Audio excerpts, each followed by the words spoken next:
E continuamos com o programa SINAP no ar, o programa do Sindicato dos Advogados do Estado do Paraná, né? Chamando você a participar da nossa programação 41 99658 6981, que é o nosso WhatsApp. 41, estamos em Curitiba, né? 99658 6981 ou o sinapr.org, o site do SINAP. Aliás, doutor Vitor Hugo, esse é aquele bloco para a gente falar sobre aquele ofício, né? Vou passar as suas mãos à leitura, que você faça a leitura, por favor, aí. Vamos atenção aí ao ofício recebido da OAB. Vamos lá, Curitiba, 3 de julho de 2020.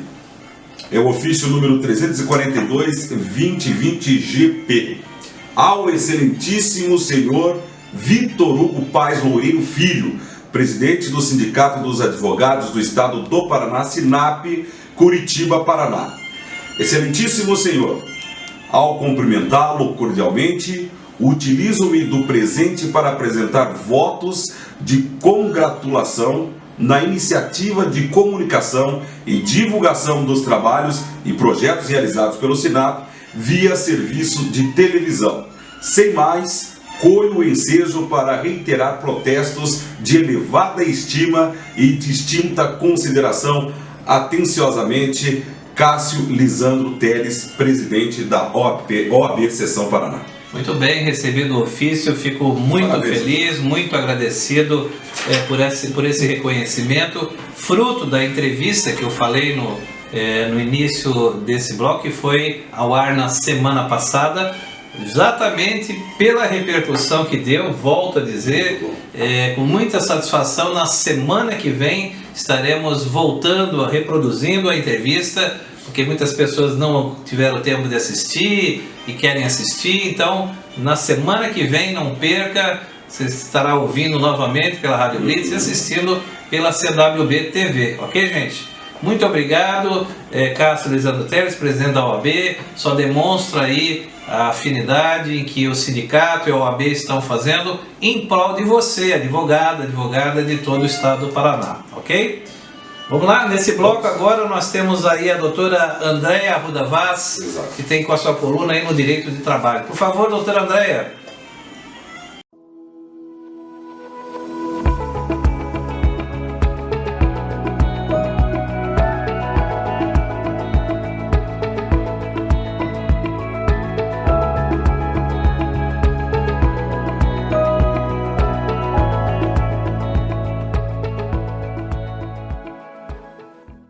Tudo bem, pessoal? Como estão? Hoje eu quero falar com vocês um pouquinho sobre a MP 927, que traz uma série de medidas para enfrentamento da pandemia sob o viés, sob a perspectiva trabalhista. Então, uma série de regulamentações trabalhistas para enfrentamento do período de calamidade pública declarado nacional e internacionalmente, que toda a sociedade, todo o planeta ultrapassa neste momento. Pois bem, nós temos aqui, já falamos sobre isso, sobre as férias individuais, sobre as flexibilizações sofridas pelas férias individuais, porém hoje eu quero falar um pouquinho sobre o artigo 11 e artigo 12, 11º e 12º desta MP, que trata das férias coletivas, aquele período de férias em que todo um estabelecimento ou que determinado departamento, determinada ala da empresa é colocada toda em férias coletivas, Então, o artigo 11, ele diz o seguinte, durante o estado de calamidade pública, a que se refere o artigo 1º, o empregador poderá, a seu critério, ou seja, quem escolhe, o período, a duração, enfim, desde que dentro dos parâmetros legais, é a empresa, o empregador, conceder férias coletivas e deverá notificar o conjunto de empregados afetados, a respeito desta decisão, com no mínimo 48 horas de antecedência, ou seja, anteriormente nós tínhamos um prazo superior, 30 dias a notificação normal, agora não, agora com no mínimo 48 horas. Outra flexibilização também trazida por esse artigo é a quantidade de períodos, não é? Em tempos normais, a CLT nos traz que férias coletivas serão possíveis desde que não ultrapassem 2 períodos anuais. Aqui, agora, durante o período de pandemia, estes períodos foram flexibilizados, ou seja, a medida provisória 927 disse que não se aplica a limitação de períodos e nem o limite de dias corridos ali, não é? Aqui ela flexibilizou, né, inclusive o período e a quantidade de dias corridos previstos ali na CLT.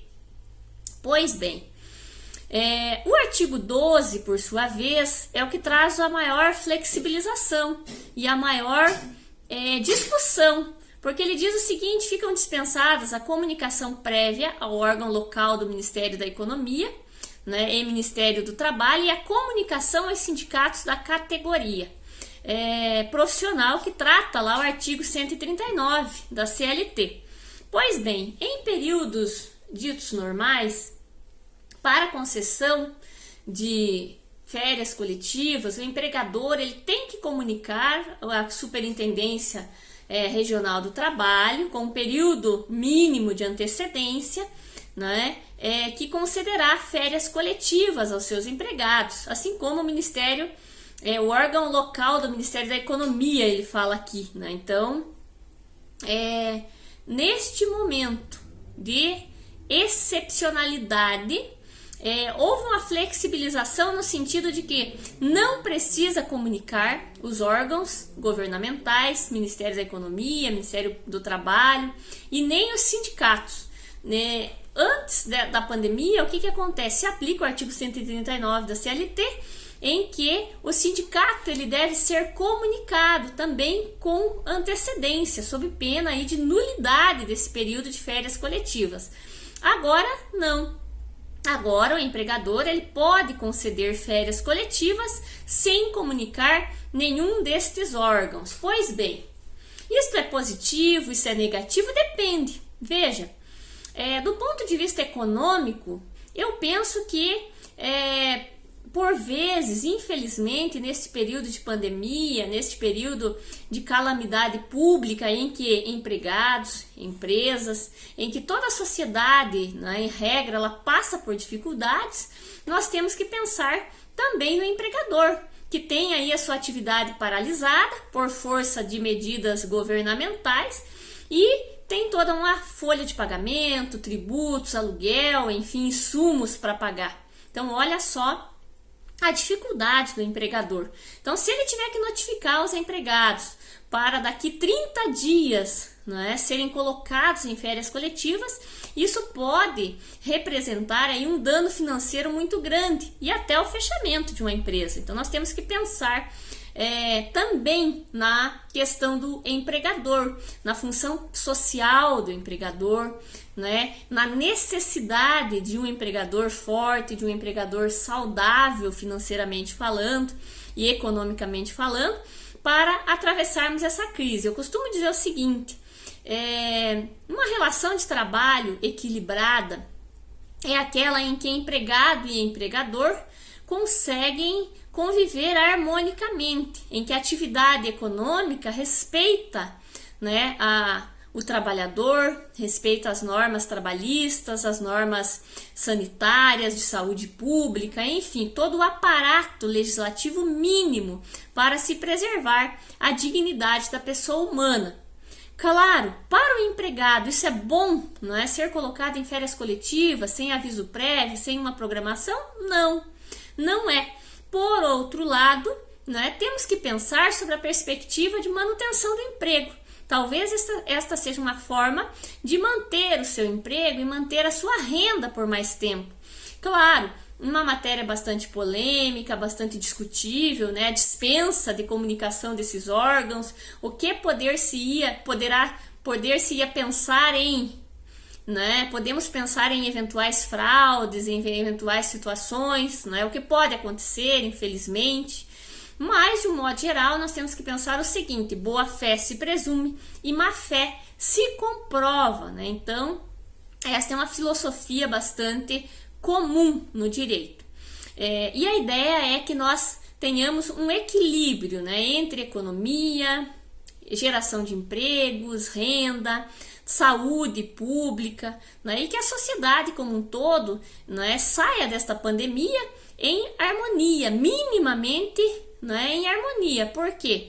Porque temos que pensar em todos os polos, né? Não podemos ser ingênuos de pensar só no empregado, não podemos ser ingênuos de pensar só no empregador, né? Então, uma sociedade desenvolvida, uma sociedade justa, uma sociedade feliz, em que todos têm acesso à dignidade, liberdade, renda digna, minimamente preservada, é uma sociedade com empregados, com empregadores, com direitos, com garantias para ambos, não é? Ou seja, uma sociedade que dialoga, uma sociedade que discute, uma sociedade em que o governo, em que o Estado, ele tem que se preocupar e propor medidas para conter a crise, principalmente num momento como esse, que nós somos surpreendidos, não é? Que o Brasil, não é um país que está se recuperando ainda de uma crise econômica endêmica, né, dos últimos anos, ele agora é surpreendido com uma crise econômica, né, decorrente de uma pandemia em que, infelizmente, nós temos aí milhões de pessoas desempregadas. Porém, a ideia e a intenção do governo e das nossas autoridades, penso eu, com a edição destas medidas provisórias, é tentar reduzir um pouco, reduzir ao máximo os efeitos, não é? Claro, temos muitas críticas, temos muitas discussões, temos a questão política, né? Mas aqui nós estamos para analisar técnica e racionalmente as medidas. Então, esta flexibilização do período de férias coletivas e, como já falamos, em férias individuais, é uma forma de se tentar preservar o emprego e a renda e, com isso, né, reduzir os impactos deste período de pandemia. Então é isso, obrigada. Obrigada pela audiência, obrigada a todos os telespectadores, Rádio Blitz, CWB TV pela oportunidade, Dr. Vitor Hugo, nosso anfitrião, muito obrigada pelo carinho e por tudo que tem feito por nós, né, neste período de pandemia, nos proporcionando levar conhecimento, informações, né, enfim. Ney Santos, obrigada, um grande abraço.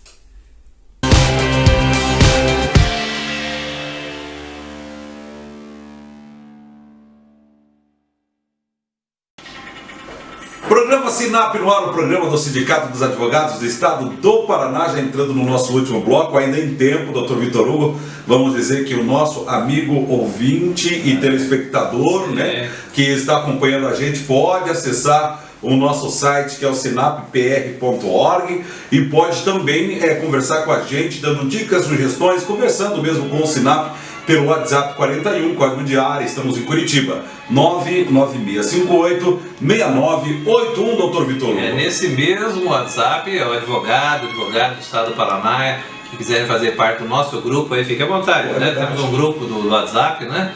Tem mais de 100 advogados ali, então venha fazer parte. Você também quiser acompanhar o grupo que eu criei no Facebook aí, programa Sinap no ar. Aí é procurar só o Dr. Vitor Hugo Loureiro, aí tem o grupo Sinap no ar. Quer dizer, de várias formas vocês têm como participar, né, gente? Muito obrigado.